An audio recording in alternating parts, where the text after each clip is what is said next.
Sitting down here thinking, I don't want to go to Vietnam.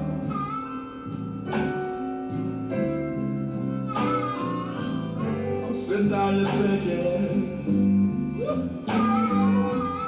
I don't want to go to Vietnam.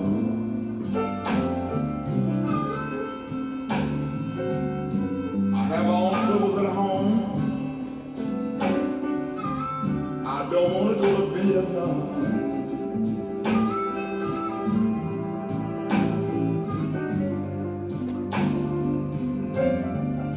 I read the news every day. I read about Vietnam.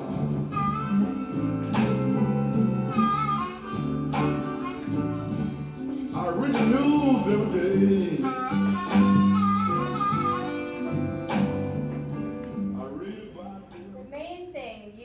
Remember about combat is you have to survive to get the story out.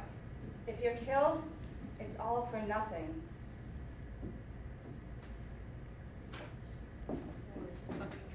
War is fucking hell. What a stupid question I once was asked. What a stupid question I once was asked. How do you feel about war? How do you feel about war?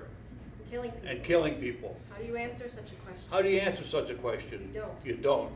Do I need to justify my time in service? Do I need to justify my time in service? Do I need to justify how I reacted to every situation? Do I need to justify how I reacted to every situation? When I killed somebody. When I killed somebody. I am the judge. I am the judge. Not you. Not you. It is my pain that is real. It is my pain that is real. When I killed somebody. When I killed It somebody. is me who is the witness. It is me who is the witness. To the carnage of the aftermath of my actions. To the carnage after of my actions. War is fucking hell tenfold. War is fucking hell tenfold. Who are you to judge me? Who are you to judge me? Who are you to judge me? Who are you to judge me? Brothers and sisters. Brothers and sisters. I don't need to justify myself to you. I don't need to justify myself to you Or anyone else. or anyone else. All I need to do is look in the mirror. All I need to do is look in the mirror To see my judge. to see my judge. Did you see what I did? Did you see what I did? Did you have time to think how to react? Did you have time to think how to react? So you say you were right or wrong Did you say, were you right or wrong when you shot him dead? when you shot him dead? War is my fucking hell. War is my fucking hell. War is every soldier's hell. War is every soldier's hell. So you ask me to speak of these things. So you ask me to speak of these things, These unspeakable things. these unspeakable things, These deeds of horror. these deeds of horror. But you want them to be deeds of honor. But you want them to be deeds of honor. Not the way I see war. Not the way I see war, But how you want to see war. but how you want to see war. All clean and spiritual. All clean and spiritual. Lord, forgive them. Lord, forgive them. They do not know what they ask me to do in your name. They do not know what they asked me to do in your name. Please forgive me for what I did in your name, God. Please forgive me for what I did in your name, God. God. God, Duty. duty, Honor. honor, Country. country.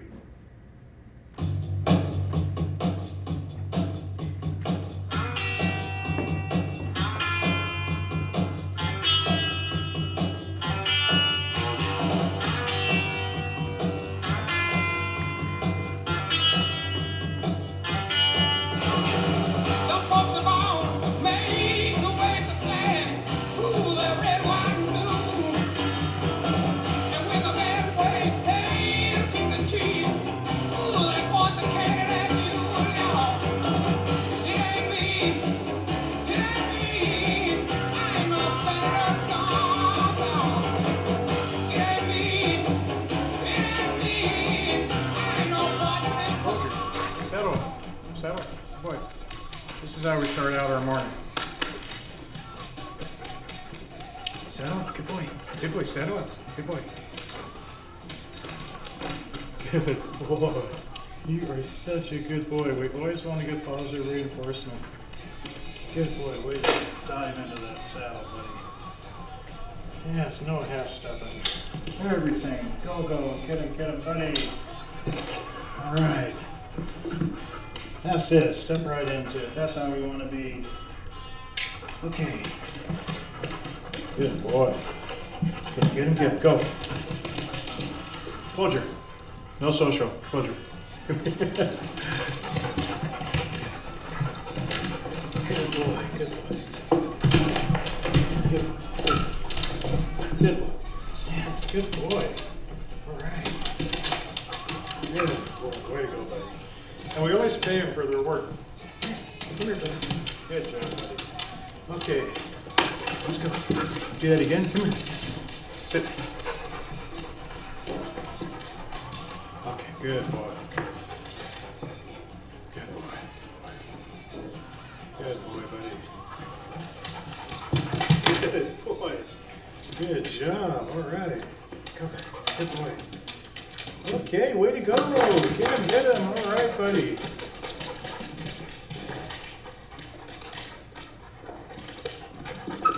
Good boy. Okay. Always pay them. They're not much different than people. They don't work for free. Most of the time. Okay, good job, buddy. Down. Okay. Hi, this is Folger. Folger is my service dog, and he's a registered certified therapy dog, mostly for veterans, extreme trauma survivors. He's really good at what he does. Folger is not a subordinate. I don't look at him as the world's view of a dog. I look at Folger as my teammate. And in working like a team, it's important for me to try to understand Folger's intelligence and know him and let him know that I trust his intelligence. So how I've done that is I only give him positive reinforcement. And if we run up against a roadblock, I don't correct him and jerk on his leash and talk down to him and demean him. He just doesn't get me for a few seconds, then he figures things out, and then I say, good boy. And we move on. We just move on. We don't stay with it. One of the things in working with Folger is throughout the day when we're out and about, I give him a very important cue, and this is what unlocks him. I ask him to show me. I could be in the top floor of the VA hospital and I need to get down to the garage. He will take his leash, lead me to the elevator, and lead me all the way out to the parking garage because he trusts his decision-making process. The thing about show me is, the important thing about that cue is, to be able to do it, we cannot ask our teammate to show us and then jerk his leash and make him do our agenda. It only works if we ask our dog to show me and we get off our busyness, we get off our agenda, we get off our thinking brain, and we get really focused with him in his present moment. Because a dog that's in their present moment can teach us how to be in our present moment. And if we're in our present moment, then all those distorted thoughts that come from PTSD and trauma that tell us something untrue about ourselves or someone else, they have no power in our present moment. They're totally ineffective, and that's how we heal. One of the things I noticed in studying the Navy SEALs and how they work with their potential dog handlers is they start out with a 40 millimeter ammo can. These young men have to do the embarrassing thing of hooking a leash up to a 40 millimeter ammo can to prove they just might be worthy of a dog. And they have to go through 3 days of intensive training. And if they can't give that dog positive reinforcement for all 3 days, they are escorted out of the program and no dog. And that is what we need to do. What if we all had to start out with a 40 millimeter ammo can and we had to give that ammo can positive reinforcement before we're worthy of a dog? Much more a girlfriend, a wife, kids, a boss. It's all about seeing the intrinsic qualities in each other regardless of each other's behavior. It's seeing what's true about each other. When I ran long-range recon missions in Vietnam, I had to know this about the enemy. It didn't mean I didn't protect my team with my rifle, but I had to know that they're not gooks. They're real people, and they believe in their mission as much as we believe in ours. So let's pray that we both get through this okay. And it cut down a lot of violence over there. I ran 30 missions. We came back untouched. And a lot of it is how we encourage violence or not encourage violence. With Folger, I've only encouraged nonviolence and love and gentleness. And so I get a very proactive really fast-acting dog because he loves his life. In Vietnam, back in November of '68, our recon teams were asked to come out of the protective cover of the high mountains where we were hiding and interdicting infiltration coming off the Ho Chi Minh Trail through Laos into South Vietnam. Our job was to protect 1st Marine Division. We were asked to come out of that high country and expose ourselves on very dangerous rice paddy dikes in the lowlands, which is not where a recon team should be, but we were asked to walk point for the infantry operation. And so I was very uncertain because I hadn't had a lot of experience being exposed like that. So I paid attention to the scout dog walking ahead of me down the trail. And what happened is he completely blocked me, wouldn't let me take another step. And I was able to see a grenade that was buried spoon down in the mud with a shortened fuse and the pin posed, so if I had kicked it, it would have blown up in my face. I was able to reach down, tape the spoon to the grenade, and keep going down that trail. There were tunnels on both sides of the trail that the enemy would pop out of and hide in thorn thickets and ambushes from the thorn thickets. So what I did was I just watched the dog. The situation was overwhelmingly dangerous. And the minute our dog's ears went up, I hit the deck, and an enemy machine gun burst went right where my head was, and bounced off a pagoda behind me. So these dogs, when we work with their strengths and we support their inner qualities and we love them and we don't talk down to them, we don't demean them, we don't abuse them, and we ask them to be our teammate, they will save our lives in war and in peace. So I ask each and every one of you, how important is it to be the bearer of all good things for your dog, for your children, for your girlfriend, your wife? I ask the employers, how important is it to be the bearer of all good things for your employees? And when they're having a bad day, think of that ammo can. Give them positive reinforcement, work through them with them, don't just fire them. That's why we're having 22 suicides a day. Our young people are not learning how to identify themselves as being spiritual beings and being much more than this outer form. Much more than that. We all have so much more to offer, but we need to help each other like a team.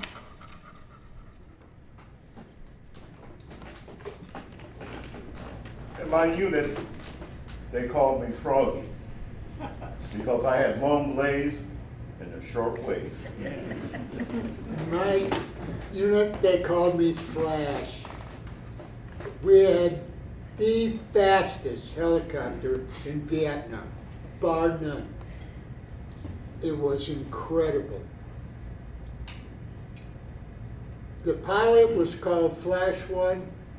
I was called Flash 2, the aircraft commander.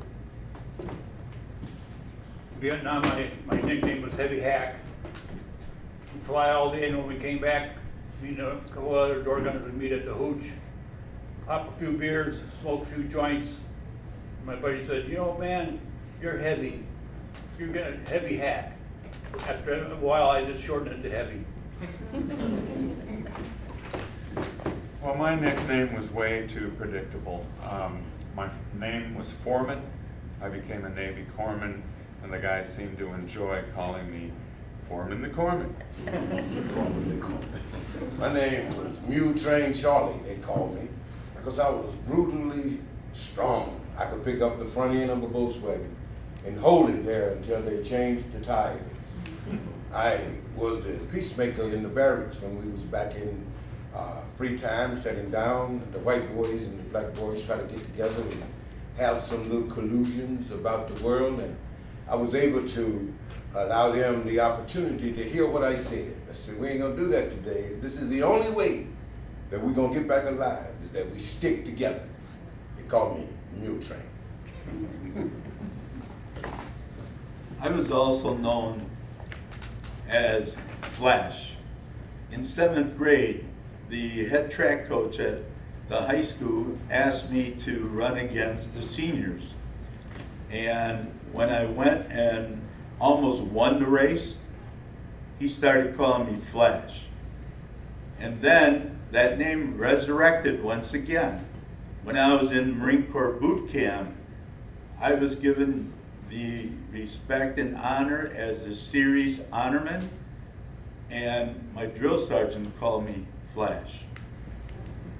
I was born Georgette Louise Meyer in Shorewood, Wisconsin, but you can call me Dickie Chappelle.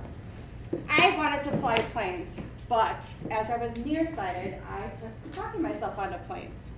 As an American foreign correspondent, I talked myself onto planes with assignments as different as Hungary to Algeria, World War II to Vietnam. I think warmly of them as privileged adventures. I photographed and wrote about the men and women who went into combat, serving them as best I could. But it was my death in a field in Vietnam that put me in the history books.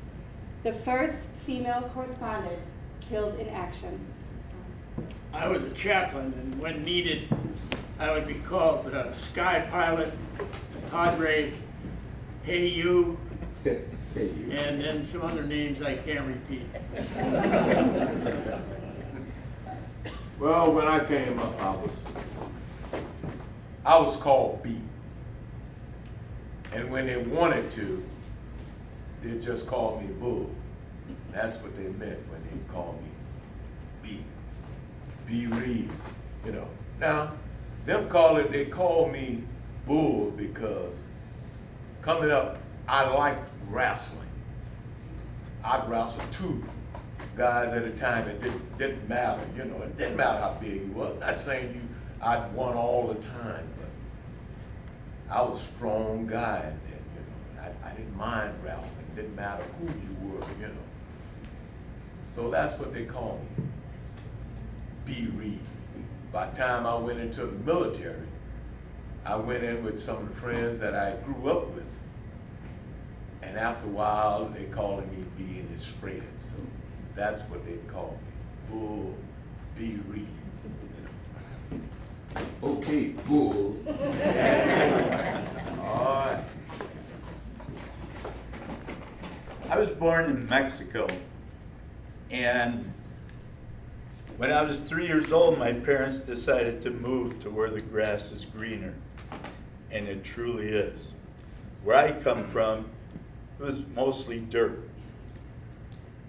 And then when we moved to Oak Creek, Wisconsin, I noticed that we were very different. Most of the population was white. And one day at recess time, a young girl in my class came to see me and she said, "Why don't you ever take a bath?" I told her that I take baths or showers. And that day, I went home.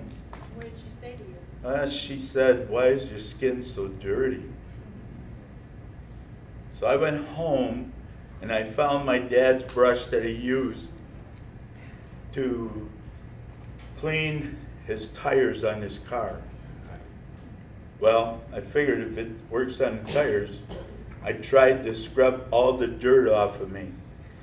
Then I ran over to the mirror, hoping to look white. And I looked at myself and I said, "You're still dirty." I went upstairs and asked my mom, "Why are we so dirty, Mom?" And she asked me to have a seat. She said, "Son, we are not dirty. You're not dirty. God makes people different. And when he made people, he put them in the oven. And the first batch that he put in, he realized when he pulled them out, that he pulled them out too soon. They were all white yet." Then she said when he put in another batch of people into the oven, he had left them in too long and they were dark. And then when he put us in the oven, when he pulled us out, he said, "Just perfect." And that was my mother's story. Why did you join the military? I joined the military to prove that I belonged. And when I went in the Marines, I believe I proved that I belong here. And when you came back home? When I came back home after I was discharged from the Marine Corps and returned from Vietnam, I went downtown Milwaukee to the courthouse because I had applied for citizenship. And I sat down at this table, and a gentleman came and sat right across from me, and he told me that he was there to give me my test for citizenship. And he asked if I had any documents, so I gave him all the documents I had from the Marines. And then he said, "You shouldn't have to do this. You have already served your country. It's okay. I've got 2 years of college. I've studied. I'm ready." And then he said, "I have to ask you questions anyway." And he said, "Who is the first president of the United States?" I said, "Well, Pancho Villa." And he said, "Wrong country." Then I told him I was only joking. It was really George Washington. And he reached across the table and he shook my hand. And he said, "You will be a citizen."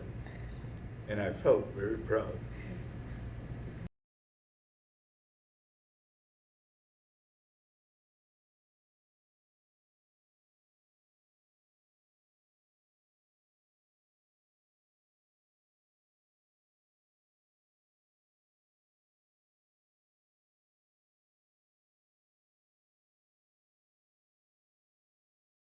What does a tear tell you really? What does a tear tell you, really? Many things. Many things. Past, Past, present, future. future. The baby cries from hunger. A baby cries from A hunger. woman sheds a tear for love lost. A woman sheds a tear for love lost. But tell me, But tell me, what does a man cry what does a man cry from? Men cry from pain inflicted Men cry from pain inflicted and pain received. and pain received. Men cry out of sorrow. Men cry out of sorrow. Silent sorrow. Silent sorrow. You can cry without tears. You can cry without tears. Look deep into men's eyes. Look deep into men's eyes And see the cry from within. and see the cry from within. A cry of hope for his fellow human beings. A cry of hope for his fellow human beings. I once was told, I once was told, if you cry, if you you cry, are childish and immature. you are childish and immature. Once tears flowed from my eyes. Once tears flowed from my eyes, All the pain and sorrow all the pain and sorrow flowed away with those tears. flowed away with those tears. So cry a tear for me, So cry a tear for me, and watch the pain and sorrow flow away. and watch the pain and sorrow flow away. As the tears splash against the ground, As the tears splash against the ground, watch it burst into happiness watch it burst into happiness and hope And of hope. the future of fellow men. and hope a future of fellow man. That is what a tear can do. That is what a tear can do.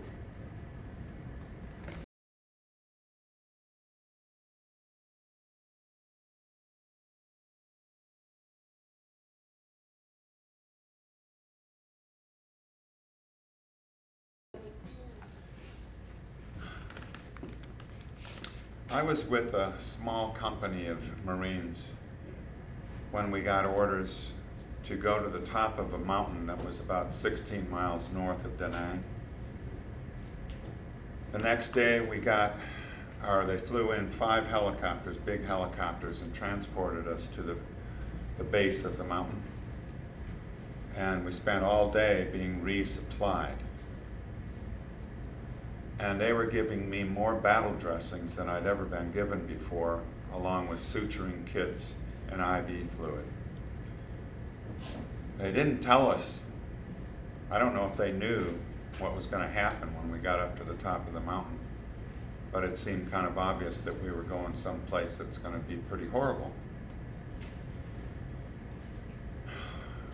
We went to bed that night, and the captain got us up just before sunrise and had us get into a single file.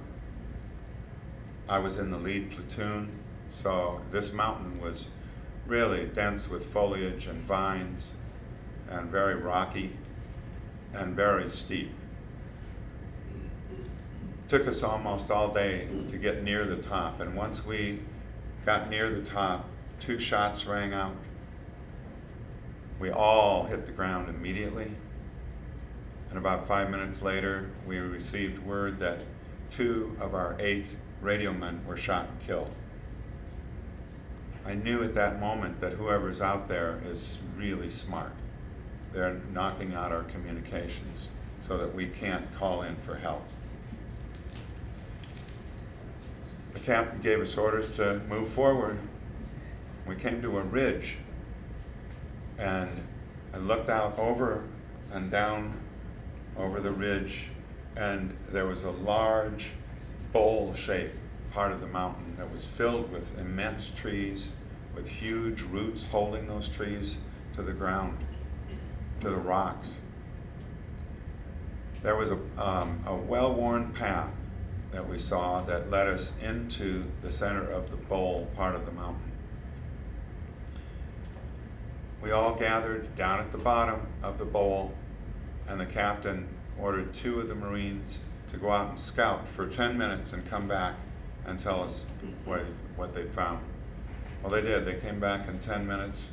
They had found an underground hospital with wounded North Vietnamese on cots, and carved into the mountain. It was like a cavernous hole in the mountain.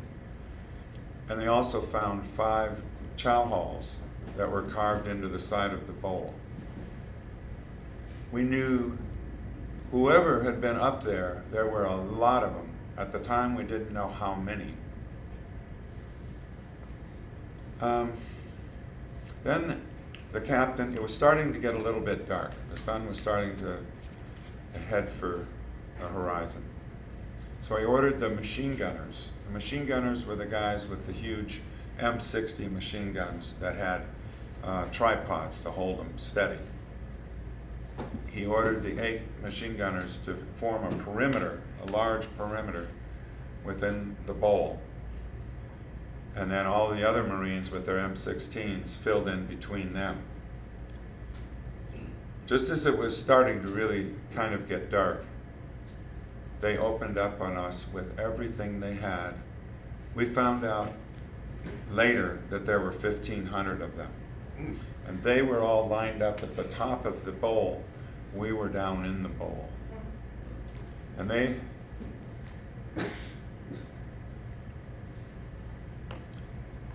fired onto us with everything they had for, I think, was around 10 minutes. And I've never heard any kind of noise like this.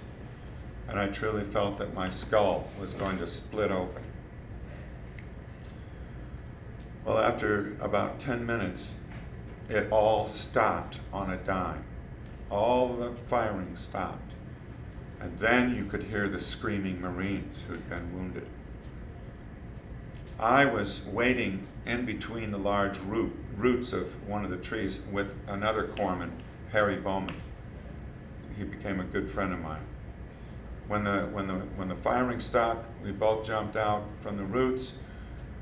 He went one way, I went another way to find wounded Marines. I'm not going to describe to you what we found all night. It's just too horrible. So Harry and I found our way back to some large roots to hide ourselves in. Got about an hour of sleep that night, and I woke up as the sun was giving form to the trees and the boulders. Shortly after that, maybe 10 or 15 minutes after I woke up, they opened up on us again. This time it only lasted like 2 minutes. Of course, Harry went one way, I went another way, the Marines were screaming. But like maybe 15 seconds after we came out from the roots, there was some more machine gun fire. And one of the Marines yelled out, "They got Harry, they got Harry." I turned around and Harry was laying spread eagle on his back, motionless.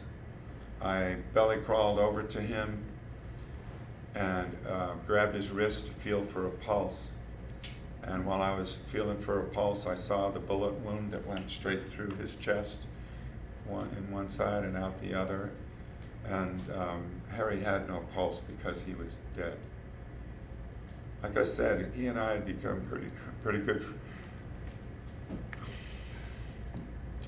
friends. And when I realized he was dead, I really felt all my emotion go out of my body into the void somewhere. All I knew, Harry was trying to get to a Marine whose arm was blown off just above his elbow, bleeding like crazy. And all I knew is I had to get around Harry to get to him. He was about 6 feet on the other side of Harry. So I started crawling up around his head to get around him, and machine gun fire slammed all around in front of me. I turned around real quick and headed around his feet, and that's when I got hit. And it felt like I'd been hit by a semi-truck. I had no idea where I was hit. I was tumbling head over heels down that part of the mountain, and everything started moving in slow motion. And I was watching when I was flipping, my right foot was spinning on my leg like my whole leg was made of rubber. That's when I knew I'd been hit in the leg. And I got stopped. I don't know how. I must have grabbed a hold of some brush or something. And then I was right out in the open, and I figured they're going to shoot me again, and I hope they make a nice clean shot through the head. It was the only way to get out of this hell that I could think of. And I was soaked with my blood. The whole right side of my body was soaked in blood. I figured my femoral artery had been hit and that I would bleed out in an hour. So I was hoping for that as well. But after about 20 minutes of me laying out there, I saw one of the Marines coming down real slowly. There were no shots fired. He got all the way to me, grabbed my wrist, and pulled me all the way back up to the center of the perimeter. There were 2 other Marines waiting, and they had been gathering rocks.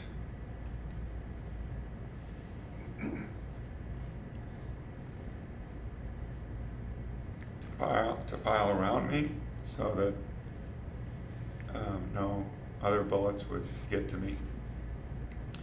And I laid there for the next 5 days. They tried to send in 2 medevac choppers, but these trees were so tall and so thick with foliage, the helicopters could not even begin to land. So when they came in, they hovered right above us, and the North Vietnamese just blew them out of the sky, killing, the pilots and the co-pilots. Their squadron leader called our captain, radioed in, and told him, we're not going to try any more rescue attempts until you can blow up enough trees where they'll be able to get close to being able to land. That's why it took 5 days for the engineers, the few that were left. By the way, we found out that 80% of us had been killed or wounded in those first 10 minutes when they were firing on us the day before. So, there I am in this kind of a cocoon. It was an open rock structure. And, On the 6th day. okay, early in the morning on the 6th day, we could hear reinforcement troops coming up the side of the mountain. And at the same time, a medevac chopper was able to come down through the opening in the trees that they had blown up. He hovered about 7 feet off the ground because he couldn't get any lower because of all these huge trees that were laying on the ground. And 4 Marines came over to me and picked me up and carried me to the helicopter and lifted me up And a guy in the helicopter grabbed my wrist and pulled me up into it. And they carried 6 more Marines and put them on the helicopter. And then they flew us to a field hospital just north of Da Nang. It took me to the OR right away, and they couldn't give me a general anesthetic because that would have killed me. I was so weak, I'd lost so much body fluid. So they gave me 5 spinals to deaden the lower part of my body. I woke up a day and a half later, and I was in pain beyond description. They had carved out a hole in my hip that was big enough to put my fist in. And they had to leave it open so it could start healing from the inside out. So the pain was immense. I pressed the call cord, and the nurse came running with a shot of morphine, and 2 minutes later I was floating above my bed with no pain whatsoever. I loved morphine. However, they were needing to, 3 hours later, it had totally worn off and I needed another shot. And they were giving me a shot of morphine every 3 hours around the clock. It took a whole week for them to stabilize me enough to be flown to Osaka, Japan, where there was a much larger hospital and many more surgeons. I got there, and they told me I would be here about 3 weeks. And I was still getting the morphine at that time every 3 hours. And they took me into the operating room every 2 days to debride the bone and the metal that was still in my hip. And after the second week in Japan, I had developed an addiction to morphine, of course, but it wasn't doing any good anymore. So the doctor told me after 2 weeks in Japan that I wasn't going to be able to have any more morphine. And I felt like I was going to go stark raving mad. Really, I just didn't. I'd never been in a position like this in my life, where I was in more pain than I cared to live with. So I started looking for a pencil, maybe on an end table or somewhere. I couldn't get out of the bed. To stick in my heart. There, I couldn't find anything sharp, but there was the call cord, and it was long enough that I could wrap it around my neck, and I started pulling like crazy. And then I realized I'm just going to pass out and wake up to this again. So I called the nurse, and I told her, what do I do? I'm going crazy. This pain is just too much. What can we do? She said, I'll send somebody in to talk to you tomorrow morning. Of course, I didn't get any sleep that night.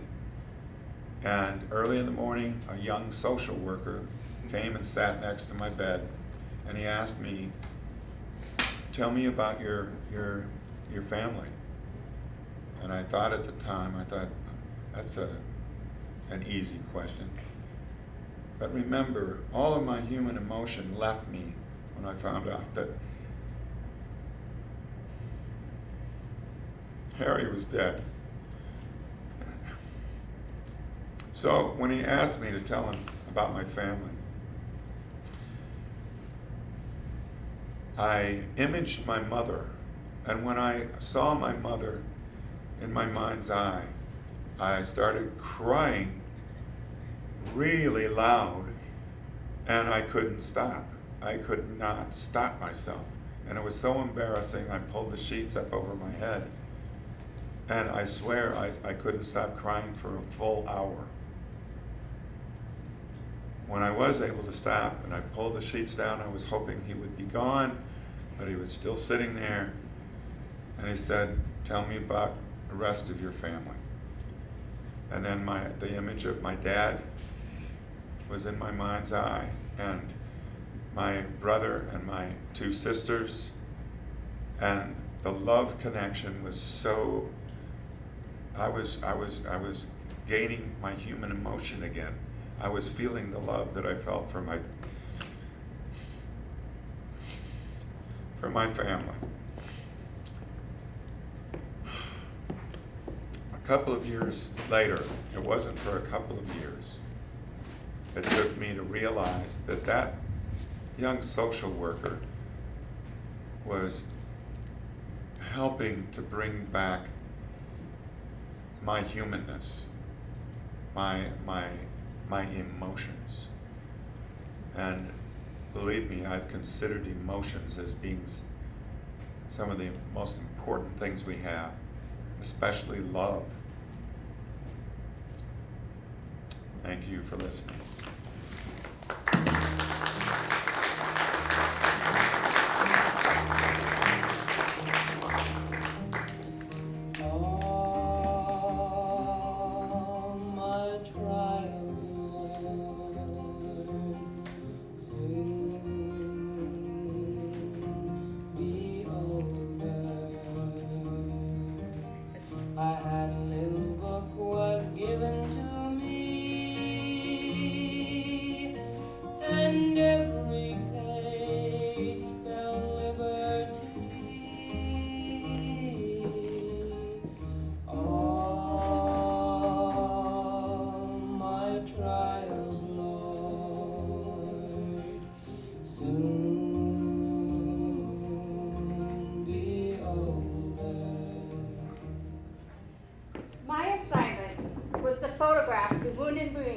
Being loaded onto a hospital ship to encourage the folks back home to donate blood.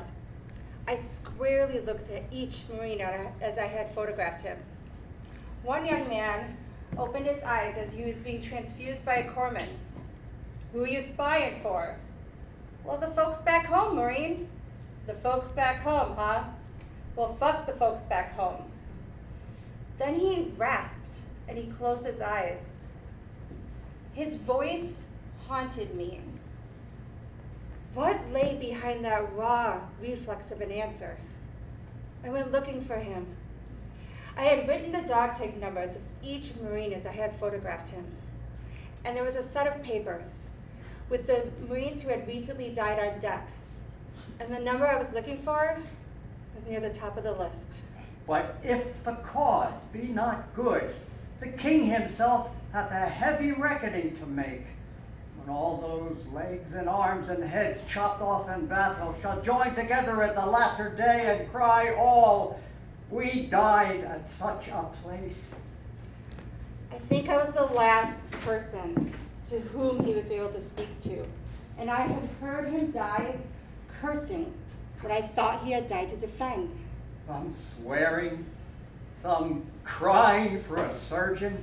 It was my first and most terrible encounter with the barrier between men who fight and for those for whom the poets and the powers say they fight. Some upon their wives left poor behind, some upon their children rawly left. I'm afeard there are few die well who die in battle. I thought then, if a man didn't die for the folks back home, what else was there? For this, I would search with my whole heart. For surely this was the most powerful of all forces. In a word, love. I believe a man goes into combat for the defense of the folks back home. But no country, no slogan, no edict, no law, no global pronouncement is ever what he dies for. He dies for the man on his right and for the man on his left. He dies exposing himself so that they may live. Greater love hath no man, and there isn't any other word. Now if these men do not die well, it will be a black matter for the king that led them to it. We gotta get out of this place. If it's the last thing we ever do, we gotta get out of this place. There's a better life for me and you.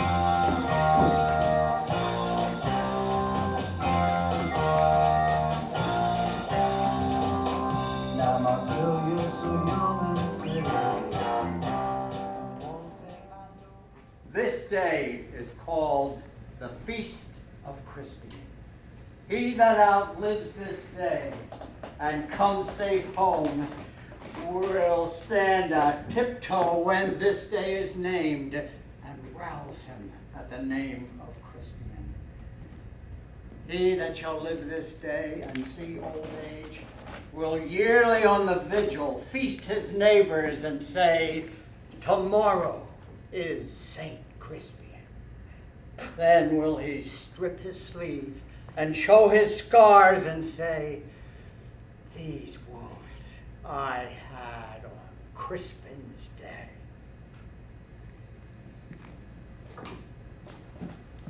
I got back to the world in May of 1967 to New York. I spent 2 days at the fort in New York and was discharged. I went to New Jersey to pick up my car, which was a Fiat 1500 Spider convertible that I had shipped from overseas. I drove to Massachusetts to see my uncle, who I was named after. He threw me a party, and people welcomed me home. I called home to let them know I was on my way, and one of my siblings answered the phone. They didn't recognize me, and I could hear my mother in the background saying, "Fool, that's your brother." They said they didn't recognize me because I had the accent. I must have picked up Italian accents while I was in Italy. While I was overseas, my cousin wrote me that she had a roommate that she wanted me to meet. And I said, back in my mind, okay, no people trying to fix you up with other people. So I went over to their apartment where they lived on the east side. They both was going to UWM. Met my cousin. I met her roommate named Marjorie. Couldn't stand her because she talked too much. But now she's my wife. We started going out together. Then there was an incident. What incident, John? Well, Jim, at that time there was a housing protest about discrimination in Milwaukee housing. An incident took place July 1967. We was coming up from downtown that evening, my wife and my brother in my Fiat, going up 4th Street. Going up to 4th and Walnut, I seen a trowel. And all of a sudden someone said, "There's one," and threw something at the car. I just hit the gas and floored it. Almost ran over the people that was there. Later I learned that the Milwaukee police had assaulted a young black boy that day, and that's why the crowd was there. That incident was started what the Milwaukee paper called the riot in Milwaukee. At that time, my wife was doing the civil rights movement, marching with Father Groppe. They wanted me to march, but I couldn't because I said if someone hit me, I would have to take action against them. We having young black soldiers dying in Vietnam, and these people want to deny you the right where you should live. I could not march. I could not be like Dr. Martin Luther King and kneel down and pray. I wasn't taught that, not in the military.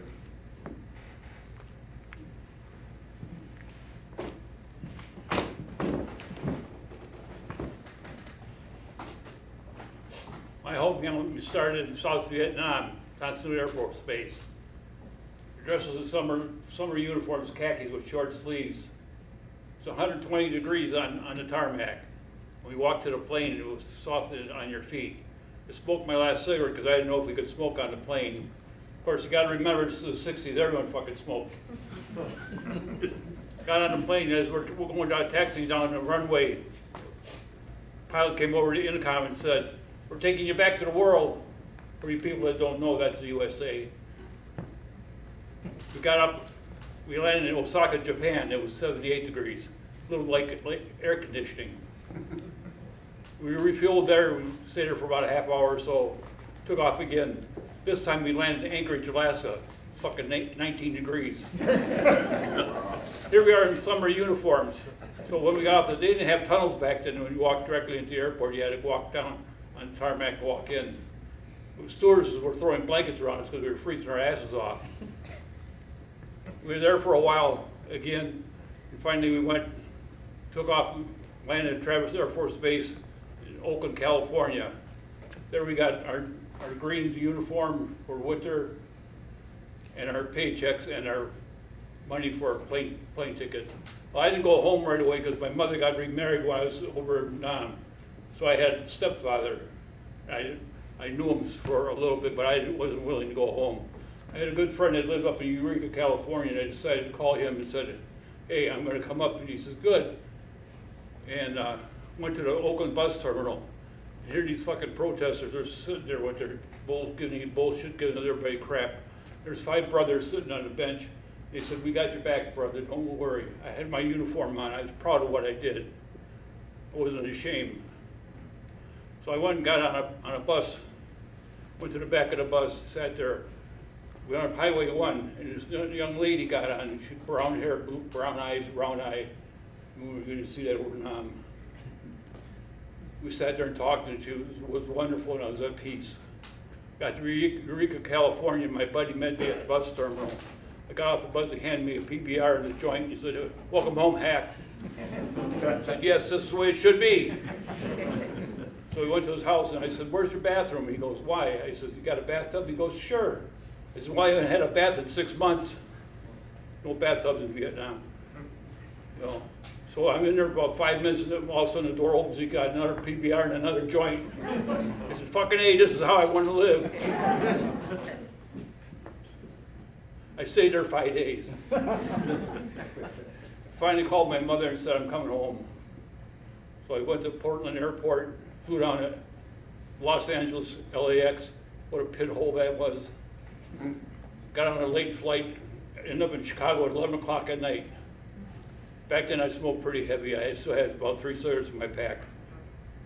And then my next flight wasn't until 6 o'clock in the morning. I said, well, what the hell am I going to do all night long here? All the stores were closed. I saw a Navy guy walking down the corridor, and I said, hey man, I said, you got a cigarette? He handed me a pack, and he says, keep them, it's yours. Shit, I had 6 cartons in my fucking duffel bag. Couldn't get a hold of them. Well, in the morning, finally, I must have slept or something, I don't know what I did. Walked around. Walked out to the tarmac, and here they had this, called it Eagle airplane, turboprop job, 10-seater. I said, shit, this is my ride home? I said, I felt safer than getting in a helicopter than this goddamn plane. So I get in there, I sit down, and they take off, and the stewardess comes out with coffee, and she says, you want a hot cup of coffee? I said, hell no. I said, put it in my hand, I might drop it in my lap, burn my pecker off. I wouldn't come home in that condition. I got home, my mother told me, she said she had this party planned for the weekend. My uncles and my aunts, my brothers and my sister-in-laws. My sister-in-laws told me one thing right away. They said, you give your brothers any of your drugs, she said, we'll have nothing to do with you. I said, that's not gonna be a problem. So we all gathered around the table and we're sitting there, and my uncles, one was a Marine in Korea, the other one was in the Army in Korea. We were sitting there and talking. I got busted for drugs over in Vietnam, if you didn't know that. And he told me, he said, so tell us all about how you're smoking dope and killing babies. My mother stood up, told me to get the fuck out of her house. I was never so proud of my mother in my life. I was so depressed after that, I walked out and I went down to the railroad tracks. Of course, I lit up another joint. Sat there and thought to myself, don't mean nothing. Don't mean nothing. It don't mean nothing. That's how it affects the quality of your life, the rest of your life, your homecoming. Don't mean nothing. Don't mean nothing. Don't mean nothing. Don't mean nothing. The painful warrior, famous for fight, after 1,000 victories, once foiled, is from the book of honor raise it quite, and all the rest forgot, for which he toiled. Welcome home. Oh, yes. home. And thank you for your service. I hate it when people say thank you for your service. Oh, I think about my uncle, my mother's 3 brothers that fought overseas during World War II. They passed away before we had the underfight here. They never got a thank you for their service.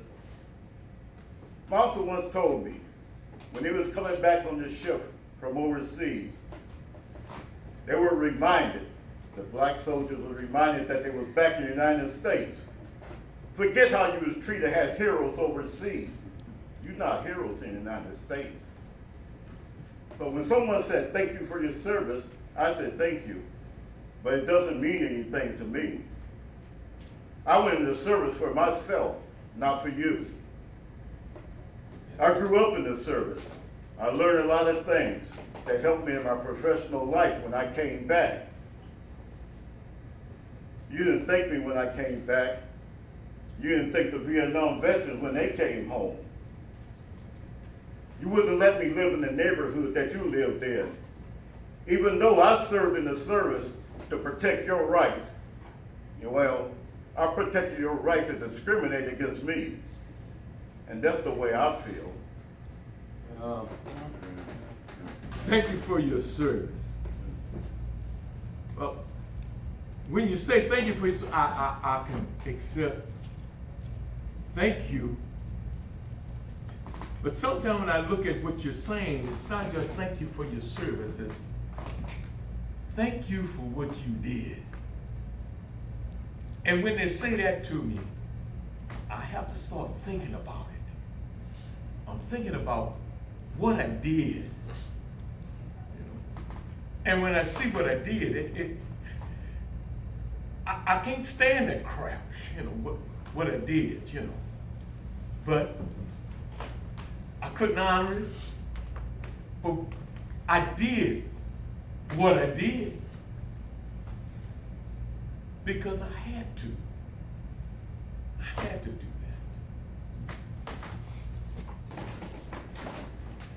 that. I've had a couple of, I guess you would say, funny experiences that my old Chinese Army had. One night in a Culver's, my friend and I went in to get some ice cream, and the young lady behind the desk said, "Sir, thank you for your service." And I think I laughed. I didn't know what you I had no pins on or anything else, And my buddy said, "Bob, I think it's the hat." He and I had a good laugh about it later. But then recently the same thing happened when I went into a restaurant. Someone said, "Thank you for your service." First of all, you don't know how I served. And then I think about how hurtful that phrase can be for my sibling veterans who served on the battlefield. I spent my whole life in service.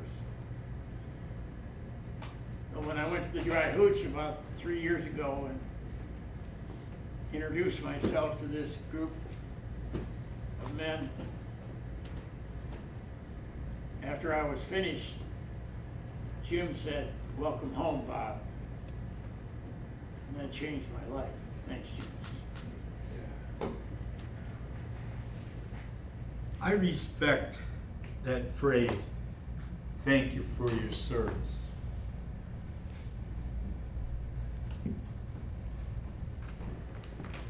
Each of us has our own feeling when we hear people say that. When people recognize that I'm a veteran and they come up to me and say, "Thank you for your service," I think of it as a teaching moment. I don't want to just say thank you and let it go. I say, I appreciate your sentiment, but how is it that I served my country by going to Vietnam? Do you realize that we killed 2.5 million civilians? I don't see that as serving my country. I see that as bad foreign policy.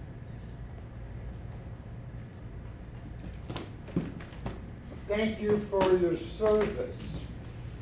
And I never really liked that. Negative connotations. I always like welcome home.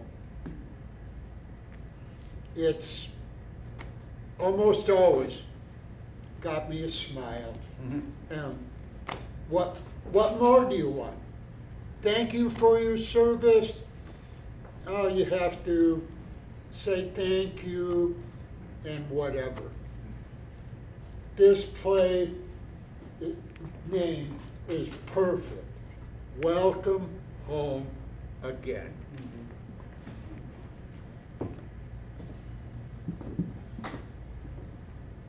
I wonder if anyone here today, this afternoon, has ever had one of these sudden visits that 13 families in our country had in the last 72 hours. There are 2 death calls that I was honored to be on that these last few days have, in a way, unfortunately, been on my consciousness the whole time. Many years ago, when I was the chaplain for the Fox unit of the Marine Reserve unit down by the lake here in Milwaukee, my major asked me to go on a call with him. It was a cold January morning, Saturday, early. We drove out there to the suburbs in his little Volkswagen Bug, trying to keep the windows unfrosted. And he told me of his experience of 3 tours in Vietnam, the battles he had been in. Some of them, he even used the word perfect. And I wondered in the back of my mind, I wonder how this call is going to go. And then we drove up to this small home in the suburbs, and there was a gentleman in the back window, and I think it was the kitchen. He saw 2 uniformed people come out of that Volkswagen, and he started yelling and crying and wailing. And by the time we came to the front door, the entire family was in disarray. Before we had even given them the message, they knew the message. Those calls were going on far too often in Milwaukee and everywhere at that time. The father had had a troubled relationship with his son. He told us he kicked him out of the house when he was a young man. He got in trouble, of course, and the judge said, you know what he said? Marines or jail. Now we brought the message that on his 18th birthday he had died in the jungles of Vietnam. Respectable, respected, a good warrior. But now he was gone. The ride home was very quiet. We were both drained by this experience. I really, to this day, can't figure how these folks could do this so often. A few decades later, I was a pastor of a church in East Central, Wisconsin. Early Monday morning, 8:30 again, the sheriff called and said, Bob, I need your help. One of my workmates at the church, her husband, had taken his life that morning in the woods outside their home. We met at the church. Sheriff went in first. My workmate knew, I think, what the message was. She had been trying to get a hold of her husband for a day and had asked the sheriff to go out and check on him. And they found him. The sheriff left. And I was there with not only a workmate, but a friend. And I was speechless. I guess it's just the experience of presence and care that counts. Her husband was a Vietnam vet. Every day, I think of Mike. He told me about the riverboat he was on. The murky river waters, many small boats alongside, action everywhere. One afternoon he asked me, I was a sailor on a ship, Bob, what the hell was I doing on a riverboat?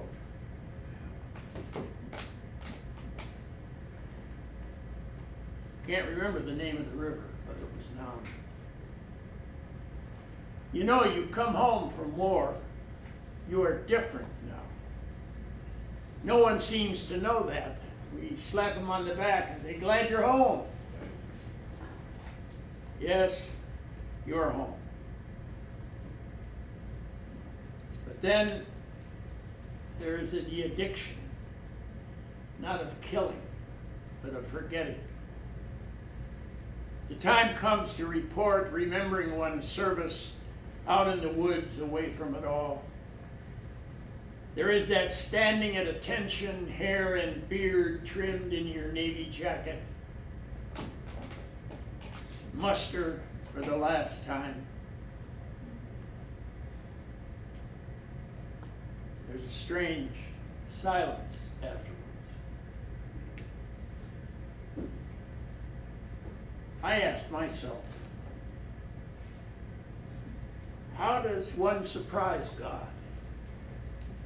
I've heard the door or the gate is never locked, it's always open. And, you know, we've been together, this group's been together a long time. These last 3.5 years that I've been honored to be part of this band of warriors. Every Friday we get together for coffee, we laugh, we cry, we debate. Only 1 hour though. And I realize that war is hell, war sucks, and we're hurting. And together we can heal. But I also remember the gate is never locked. Never. In thy face, I see the map of honor, truth, and loyalty.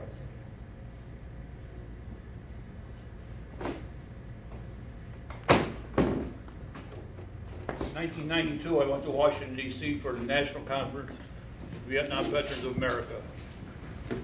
While there, they had vendors when we had breaks, and I went into the mall. And one of the vendors was selling these bracelets. I said, what are those? He said, they're MIA bracelets. I said, what does that mean? He said, missing in action. I found out later on there was 2,600 boys that didn't come home.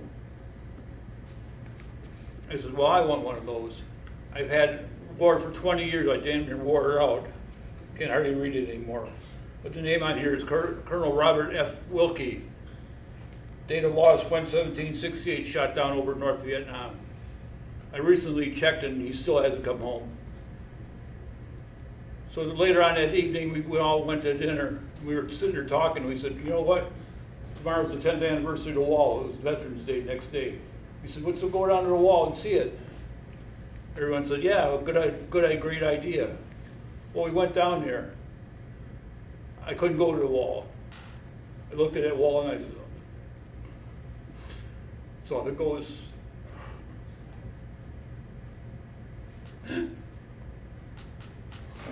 Standing back on a place they call Suicide Hill. Since the wall was built, 58,000 more Vietnam veterans took their lives. They could build another wall right next to it with their names. They call it Suicide Hill because that's where a lot of the veterans took their lives. They had the park rangers later on had to patrol that all the time to stop that. A friend of mine said, he's standing next to me, his name was Mike. He goes, Jim, he says, you got PTSD? I said, what the fuck is that? He says, well, you got anger issues. I said, get goddamn straight, I got anger issues. Well, you got PTSD. I said, well, who gives a shit? So he handed me this lady's card, and he says, you know, he said, I see this therapist in West Bend. She's a trauma nurse. She could help you. I said, screw that. He said, take the card. I took the card and put it in my wallet. Went back home. I had shakes for 6 weeks after. December 7th, I left my wife and my 3 children. A week later, I told my boss to take his job and shove up his fucking ass.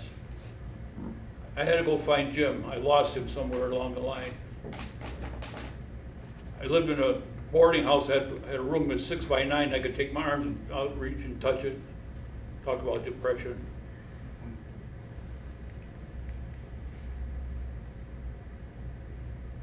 From there, it was kind of crazy. I got another job, pretty good. You know, manager for a Paradise Mall, maintenance manager. 2002, I went back to the wall again. This time I found out about this Veterans Museum they had down in Chicago, started by Vietnam veterans. I had my new wife with me. She said, let's go see it. She was born and raised in Chicago. Bear fan, of course. The only time she cared to watch football was when Packers and Bears were playing. Guess what team she rooted for?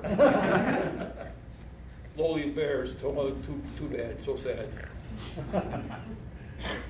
We went to the museum, and boy, I tell you, after 30 years, Vietnam veterans, artwork, statues, paintings, writings, memorabilia. I got back out of there and I said, oh my God, head shakes again. 2003, March, the government decided to drop fucking cruise missiles on Baghdad. That night I had another terrible flashback. I woke up in the morning, I said, you know, I think I'm gonna call that lady. So I called her and made an appointment. Went to her office and I stood outside. 15 minutes later, she comes down, she goes, aren't you ever gonna come in? I really didn't want to. I didn't want to talk about this stuff. So she says, come on up. She says, it'll be all right. She's just a little lady, but she had a voice of command. So I followed her and I went up to her office. She had a recliner in the middle of her room, and all around was all these stuffed animals. I said, well, what the hell am I getting myself into? Maybe I'll get a teddy bear. So she told me, just sit there and relax. She says, tell me your story. I told her, I said, well, I gotta tell you something first. I said, in 1986, I had the worst flashback of my life. Working an American can, working in a pit, and the smell of death came to me. I cried for 15 minutes. The guys pulled me out of the pit. They put me in the lunchroom until I settled down. That night I wrote a poem. It's called Blood Brothers. It's in the book. The first thing that I wrote about Vietnam. 45 minutes later, tears streaming down my face. She said, oh my God, she said, you kept that in you for so long.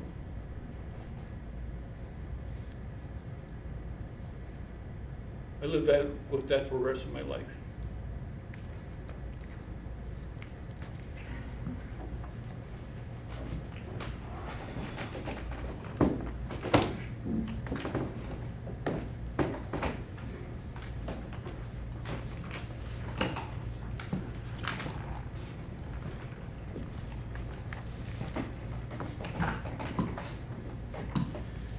Healing from all of this that most of us have been through is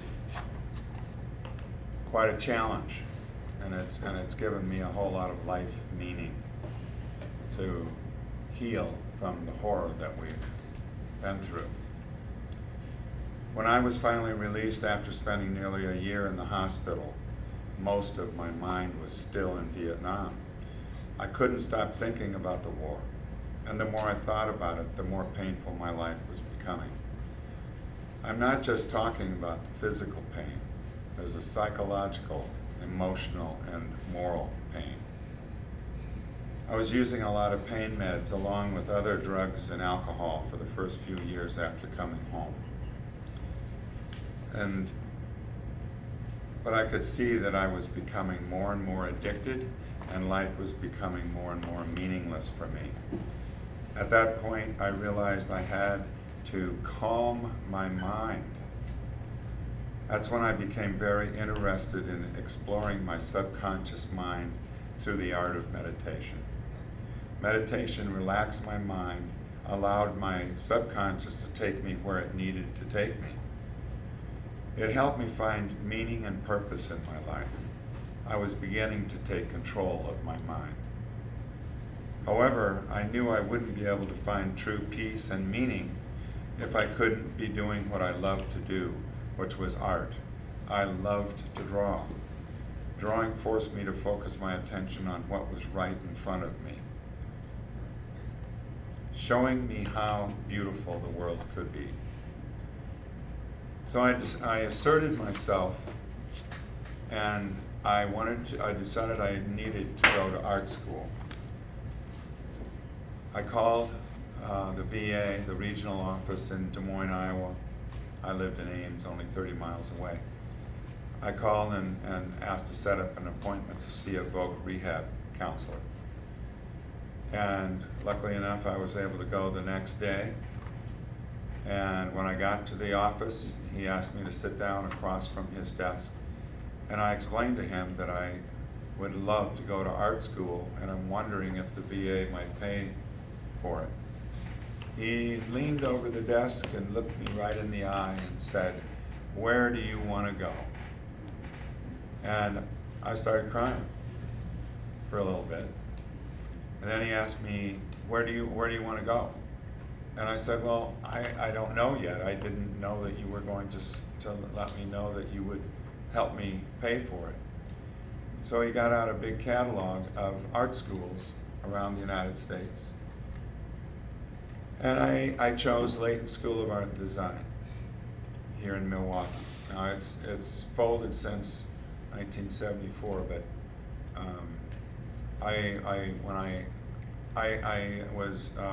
I registered to go to school at Layton School of Art and spent the first 2 years loving every second of being in art school.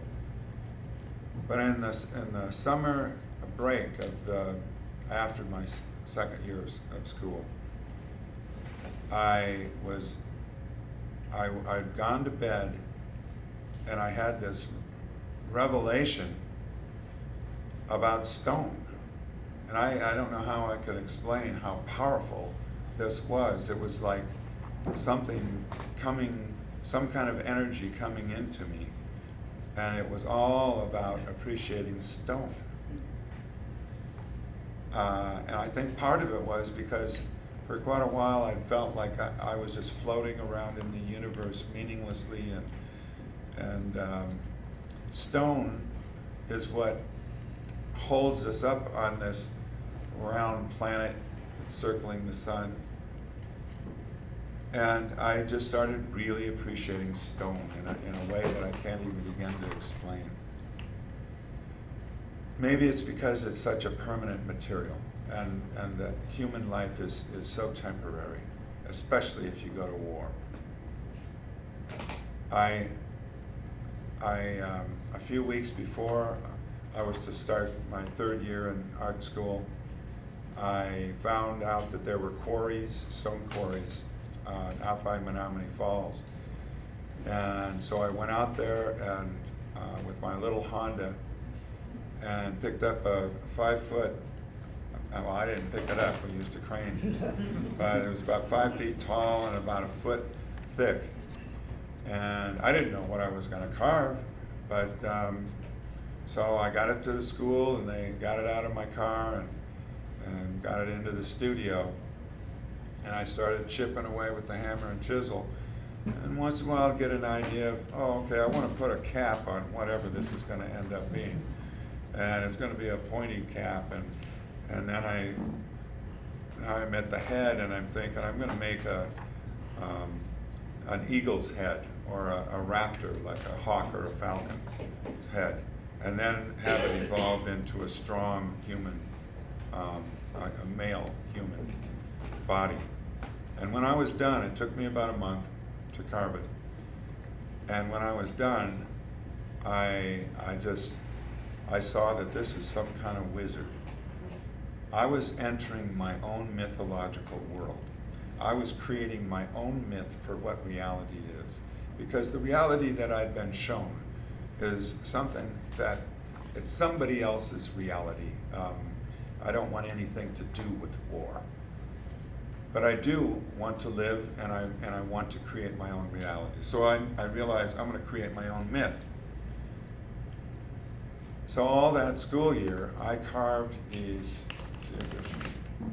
horned creatures. In the lower right-hand corner is one of them, and there's another one, I think. I was obsessively carving these horned creatures. I carved about 150 of them over the next 3 years. I dropped out of school. I got myself a stone sculpture studio and carved stone for 10 years, full time.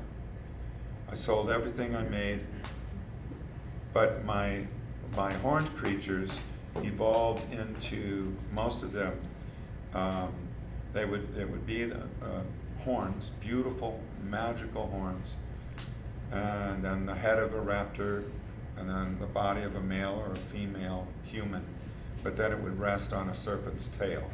And the serpent's tail represents war. And this is the creature that we have become. We are beasts. We are beasts. We're powerful, powerful beasts. But after about 3 years of carving these horned creatures, then I decided I needed to carve images that help me understand who I am. And some of them were all about love, and that I believe I've learned a lot about love. And love was such an important part of my new reality. But anyway, sculpture spoke to me. Every time I made a new carving, I didn't know what I was going to end up with when I started it. But when I was done, I could see that it was telling me something about myself. I'd found a real purpose in my life with stone sculpture. What did you do after you carved? Okay, after 10 years of carving, I realized I had done what I needed to do to identify who I am. And I wanted to join society because I had been kind of locked up in my sculpture studio for 10 years. And I wanted to be a part of society, and I wanted to serve society, but I knew I had to follow what I loved doing, which was art. And I realized I love kids. I'll go back to school and be an art teacher. So I did. I went back to school, got certified as an art teacher, and ended up teaching in the Milwaukee Public Schools for 20 years. It was a really fabulous experience. And then after I retired in 2005, I'm part of a veterans organization called Veterans for Peace. And I became the co-founder of the Milwaukee Homeless Veterans Initiative.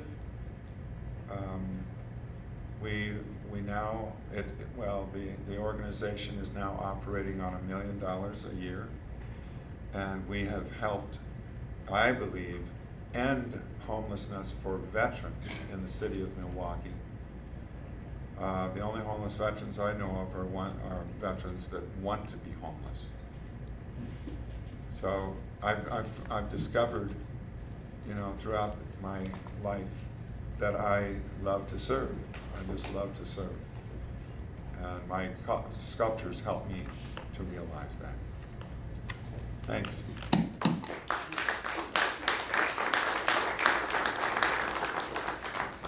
Dickie, Jim, what are you doing here? Is this place a woman's place on the front line, jumping out of planes, solitary confinement? Really? a war zone is no place for a woman. No question about it. But there's only one other species on Earth that has no place on a fighting front, and that is men. Yes. As long as men go into combat, observers of both sexes will go to see what happens.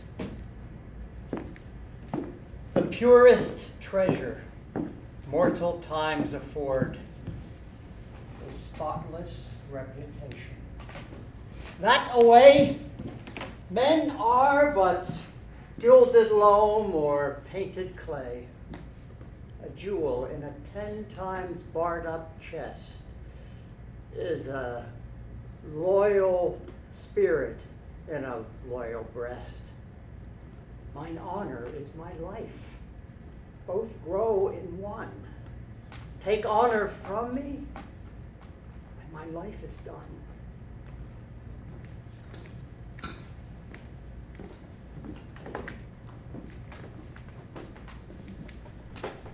I was a teacher in Milwaukee Public Schools, and one of those students was getting into trouble with the gangs.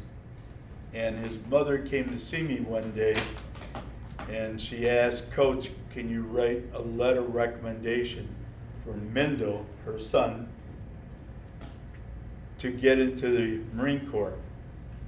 And I told her I'd rather not. Then, for 13 days straight, she kept coming to visit me every day. And she would ask the same question, and I would give the same response. And then on that last day that she asked the question, she said, "Coach, why did it take so long?" And I said, "Well, the thing is that you want me to write a letter. I wrote a letter once upon a time, and the young man was killed in Beirut. And that's why." And she told me that her son would be dying on the streets of Milwaukee if he did not leave. I asked her to return the next day, and that's when I handed her the letter. And she said to me, "Coach, thank you, and I'm sorry about the young man." And I just had a hard time dealing with that. But 20 years later, Yes, 20 years later, I got this call from Camp Pendleton, California. And it was Mendel. Mendel said, "Coach, how you doing? This is Mendel." And he said, "I'm inviting you to my retirement from the Marines." I told him, "Just let me know when, where, and I will be there for you." The day of his retirement ceremony, I arrived just in time, and he was thanking all the people that served under him, and he also was thanking his friends and family. And he saw me sit down, and he said, "Coach, please stand up." And I said, "Mendel, this is your day. Coach, this wouldn't have happened if it weren't for you." And I told him, I just couldn't. And then there were Marines to my right. And they all stood up and they saluted me. I had to return the salute to them. And then they're all, "Coach, stand up, please." So I stood up. And during the whole ceremony, he just kept talking about, you know, the friends, the families, and of me. And the next day was the party at his house. He lived near the base. And he kept asking me questions about my service, and I asked about his service. And all these Marines that were at his ceremony were there also. And when it got later on in the evening, it was time for me to get back to my hotel. And Mendel said, "Coach, you can't leave yet." He ran into his house, came back. He had a United States flag in his hands. And he said to the people around, he said, "Please, everybody come forward. I've got something to say to Coach." And then he told people playing the music, "Turn the music off." And he said, "Coach, come here, please." I wasn't sure what he was going to do. And he said, "This flag flew over Camp Pendleton the day of my ceremony." And he said, "I want you to have it." And I said, "Mendel, this is your flag. You put in 20 years. It's yours." Put it in my hands. Then he walked away, went in the house. He came back out, and now he's got a red certificate in his hand. And again, he told everybody to be quiet, and the rest of you, please gather around. I've got something for Coach. And he opened it up, and he read it out loud. And he said, "To Arthur Soto, for your service to your country and your service to the veterans today," he said, "I present this to you, signed by the Lieutenant Colonel of the Marine Corps Base." And it just touched me so much. In 2005, an Air Force veteran, Earl Morse, who was working at the VA clinic in Ohio and a private pilot himself, organized a group of local pilots to fly 12 World War II veterans to Washington, D.C. to visit the newly constructed World War II memorial. It became known as an honor flight, and it subsequently grew into a network of 125 regions throughout the country with a mission of honoring World War II, Korean War, and Vietnam era veterans by flying them to Washington, D.C. to view the monuments and memorials that are dedicated to their service and sacrifice. My daughter was my guardian on the honor flight that day. I didn't know what would affect the rest of my life with her. My son went with me. He was a Marine that served in Desert Storm. Started at 5 o'clock in the morning. We got up at 4 o'clock. We were at a hotel across from the airport.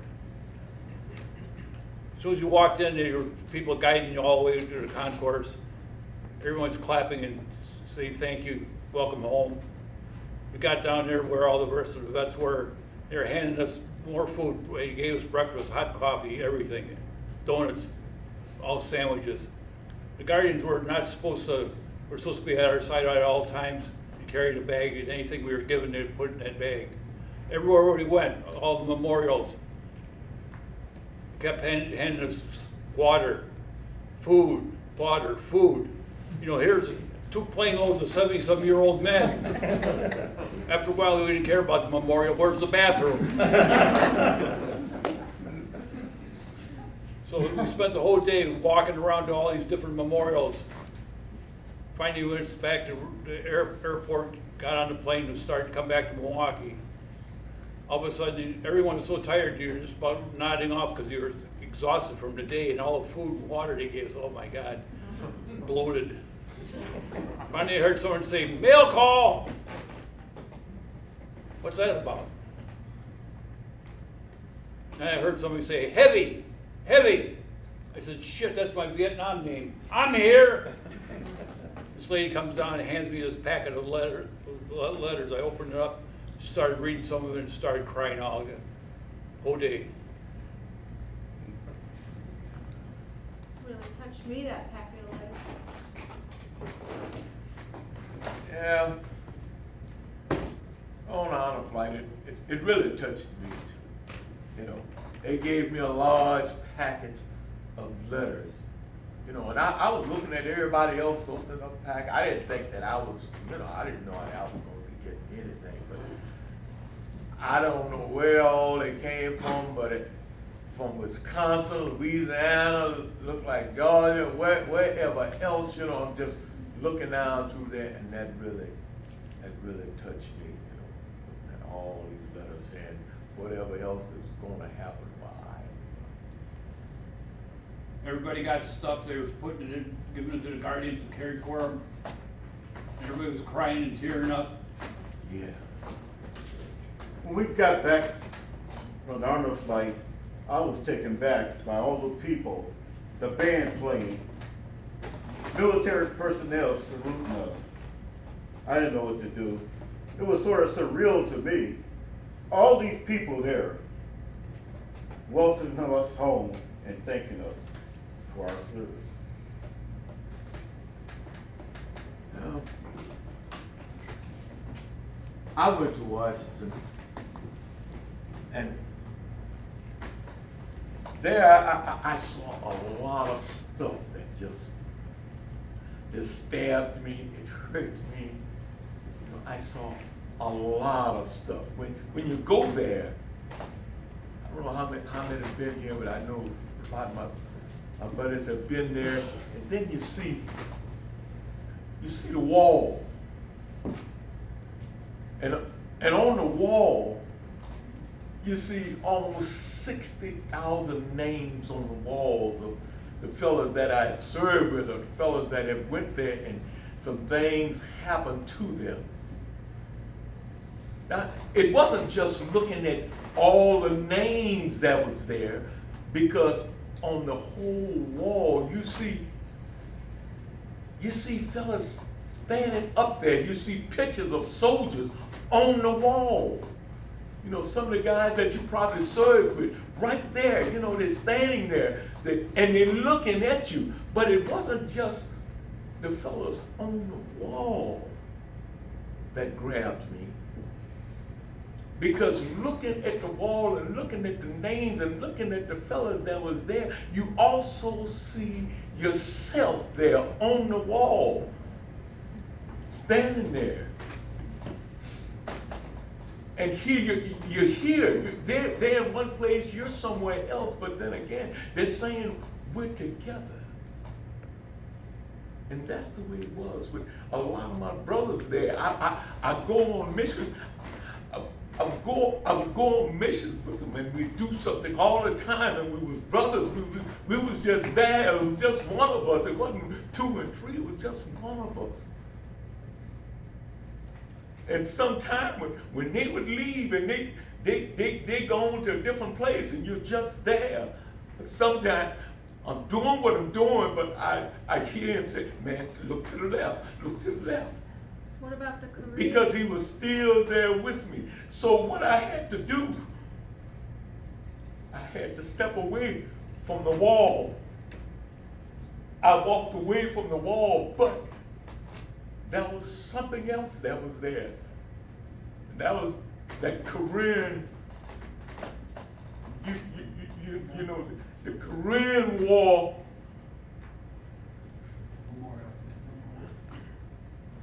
The Korean War Memorial. And when you look at the Korean War Memorial, you see gentlemen and they're going through like an ambush. Something that happened, or something is happening, or something is going to happen. And you can see it on their face. You know they got their weapons with them. And the person that really grabbed me was the very last person. And he's kind of looking back, and I know he's trying to tell him because I was on a mission and I'm the last man, and I kept telling him, somebody is coming, somebody's behind me. Or they'd stop and they'd look around and say, oh, no. Maybe 3 or 4 times that happened, but look at what happened. By the time we stepped out in the open, by the time we got in the open, I could hear them shooting, and I could see my friends, my brothers falling. And that was the person that I saw on the wall. That was me seeing that. But then again, what grabbed me? You're behind me all this time, and these things is going on. My friends are falling all around me, but I'm still here. And that person that was there, he's still here. And I feel it and I see him. And sometimes I know I am him because those thoughts, but when I look at him and I think the way he's thinking, you can't go through the fear. You kick the fear on the side. You don't go through doing what you want to, what you like to do. You just do. What about You coming have home to. to Milwaukee? Oh, my Lord. Thank you. Coming home to Milwaukee. I'm coming home and I'm seeing a lot of the soldiers, and they're playing all the music and stuff, and seeing my buddies and my friends that are right there. But look at what happened to me. I'm still walking, I'm seeing all this stuff, but then my grandson, little bitty boy, I see him, and then he came out and he walked with me. He walked with me, and me, because I was there. I felt I was 3 or 4 people or more, and now this old man is there, and I'm walking with him. And that's what happened to me then. You had the biggest smile. You got a lot of hugs. Oh, yeah. I got a lot of hugs from my friends and my buddies that was there with me. They was there with me all the way around. That fella that went in the military, the fella that did what he did, and that old man that was standing there. And sometimes I feel there, but thank you.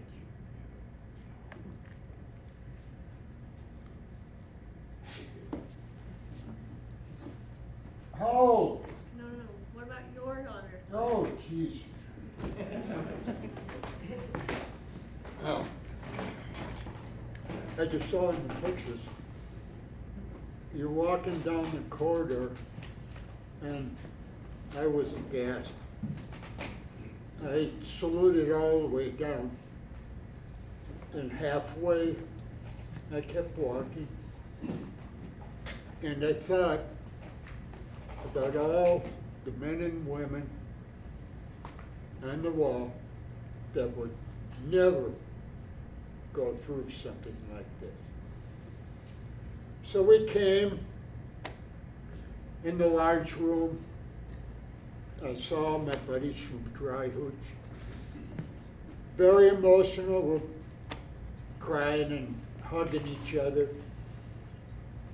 And then you continue down to the end of the large hall. And you go down the stairs to see your family.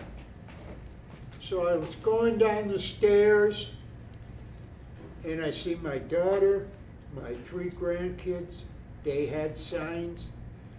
My son-in-law, 2 sisters and their husbands, and 2 nephews and a niece. So I'm standing there looking down at my grandkids, talking to them, and out of the corner of my eye, I saw my younger sister, Jo, walking up with my father's flag that was on his casket. And I had no control whatsoever. I immediately started crying. And my sister Joan said, "Here, Joan, this is for you." And I said, "Thank you."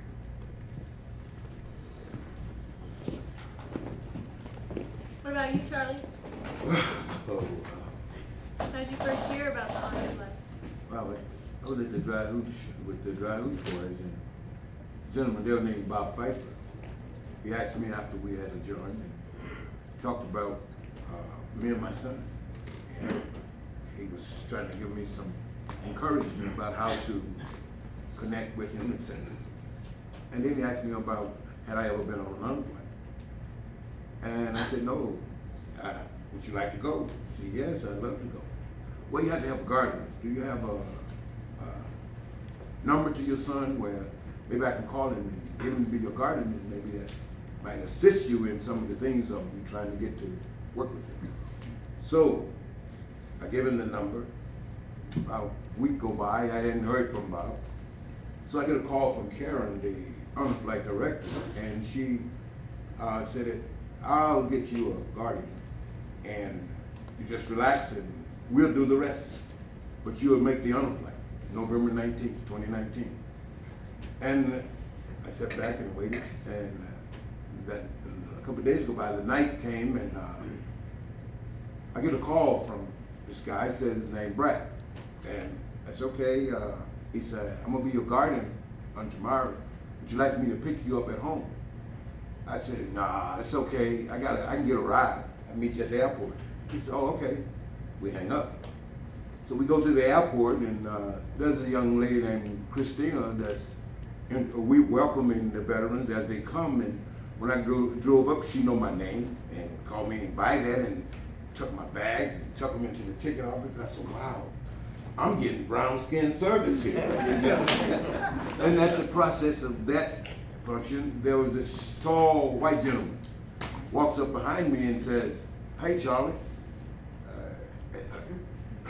He said, I'm Brad Suter. I said, well. Who the hell are you? I don't know about baseball. I didn't watch it like that. So Brett Suter says to me is that I'll be your guardian for today, and I'll take your bags, give me your ticket, and you got your medications.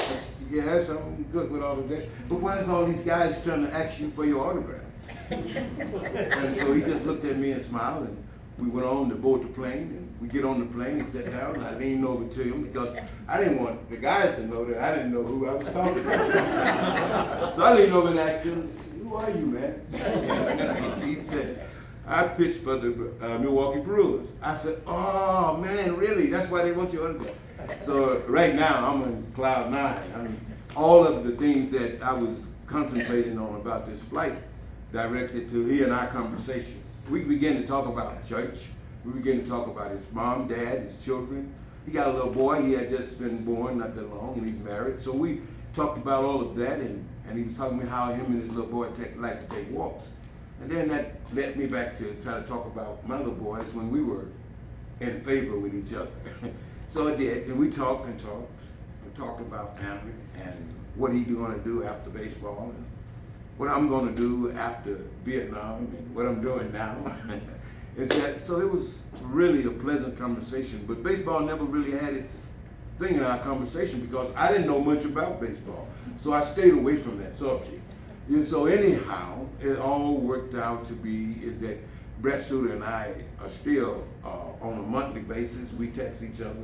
He just give me some tickets to the game. So now I go to baseball. I'm a baseball fan now. And I thought I was a celebrity. No one I wonder when they're going to ask me for my autograph. What about when you came home from Milwaukee? Oh, wow. When I came back off the flight to Milwaukee, we was listening to the bagpipe music and walking down the corridors, and I saw the stewardess and the other people lying up there and kept hearing this rhythm from the bagpipes. And I look around and I see these men, I don't know, I forget what they call them, but they wear dresses. I don't know.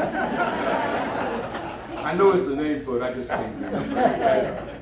And so then I turn the corner and there's every military branch that represents the armed forces standing there in their dress blues, saluting me. And I'm like, wow, and when I walk up, they raise and salute, and I'm just, man, I'm in hall heaven now. I'm like, wow, what is this? And so Brett holding me on the shoulder and talking to me and calming me down, and I'm crying like a silk, and I'm just going on and on and on. And then I saw some children. Yeah, what about the kids? Well, as I was walking through the gauntlet, I heard this little voice saying, "Thank you for your service." And I couldn't see who it might be. And as I kept walking, all of a sudden I saw a hand sticking out of the crowd. And again, the same voice saying, "Thank you for your service." I got closer and I grabbed her hand. I was assuming it was a young girl. And she again stood up. Then she looked up at me and the crowds moved apart so that she had a little more room. And then she said, "Thank you for your service and welcome home." And it just touches you. She maybe was 3, 4 years old at the most. I was coming back and went to Reagan Airport, we were walking down here, and of course, crowd's greeting you again, telling you welcome home and everything. This lady was waving me over, and I went over and she says, "My daughter wants to give you something." So I said, "Okay," I said, "that's fine." And the little girl, she's maybe 5, 6 years old, she handed me this little heart. She says, "I want to give you my heart." I started crying all over. At the end of the corridor, I was so surprised to see my brothers and my sister and my friends standing at the end of the corridor, meeting and greeting and hugging and giving me all kind of accolades that I didn't think that I had coming at that moment, but it was phenomenal. It wrenched my heart. Take it to the water and let it go. Take it to the river, let those burdens flow. This story Take it shall the to the good man teach his water. son, and Crispian shall ne'er go by from this day till the ending of the world, but we in it shall be remembered. We few, we happy few, we band of brothers. For he today that sheds his blood with me will be my brother, be he ne'er so vile. This day shall gentle his condition. Take it to the water. How old Let it cleanse were you your soul. when you went to Ain't Vietnam? gonna care. I was 20 when I went. I was 20 when I went to Vietnam. I was 20. I was 21 when I went to Vietnam. I was 27 when I was commissioned as an officer and served on this side of the pond. I was 17 when I went in the service. I was 18 when I went to Italy. I was 18 when I went to Vietnam. 23. Who were you when you were 18? Who are you now? I was 19, 20. Let those burdens flow. Take it to the water. Let it cleanse your soul. Like the house lights sinking in a theater, the bright bulbs lighting us now go dark. We see only by a dim orange glow. My eyes will be adapted to the blackness outside before we jump into it. I feel a flash of understanding of why people take on this kind of mission, war, or peace. My mind is reaching out of the racketing into the blackness. Why do I try to use words to tell what I've seen? You don't remember with the part of you that chooses and forms words. It's not that the brain forgets, but it's my stomach that remembers the smells. It's my ears that remembers the ceaseless surges. It's my feet that remember the pool of blood that a man leaves behind him like his gun and his pack. None of these impressions, though, are as unfading as what the heart leaves behind. Did we remember not to close our eyes? I'm gonna lay down my burden down by the riverside, down by the riverside. Oh, yeah. Down by the riverside, I'm gonna lay down my burden down by the riverside.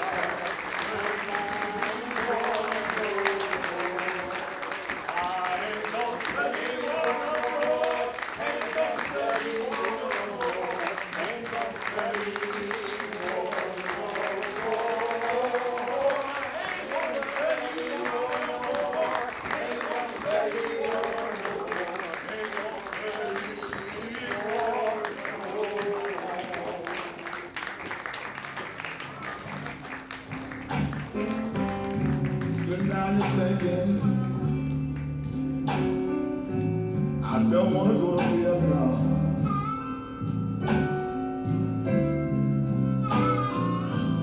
I'm sitting down here thinking,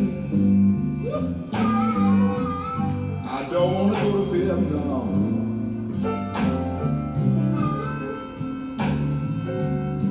I have my own troubles at home.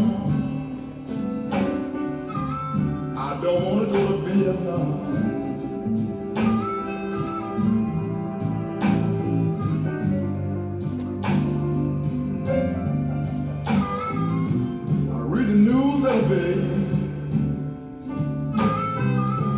I read about Vietnam.